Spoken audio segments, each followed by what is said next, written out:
కల్తీ పదార్థాలను నిషేధించాలి. ప్రతి ఒక్కరూ నాణ్యమైన ఆహార వస్తువులను తినాలి అని ఒక పక్క స్టేట్మెంట్స్ ఇస్తూ, మరొక పక్క కల్తీ పదార్థాలు తయారు చేయడానికి పర్మిషన్ ఇస్తున్నారు. ఇది ఏందంటారు?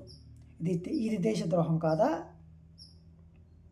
అలాగే ఒక పక్క మ్యానుఫ్యాక్చరింగ్ అయిపోయినటువంటి వస్తువులు ఎక్కడన్నా ఉన్నాయేమో అని తనిఖీ చేయడానికి దాని మీద స్పెషల్ ఆఫీసర్స్ని పెట్టి, మరలా మరొక పక్క అదే మ్యానుఫ్యాక్చరింగ్ డేట్ అయిపోయినటువంటి ఆ వస్తువులు నమ్ముకోవడానికి నాణ్యానికి మరో కోణం, మరొక వైపు అన్నట్లుగా ఆ వస్తువులు విక్రయిస్తూ అనేక మంది ప్రజల అనారోగ్యానికి కారణం అవుతున్నారు. ఇది చేస్తుంది మేమా?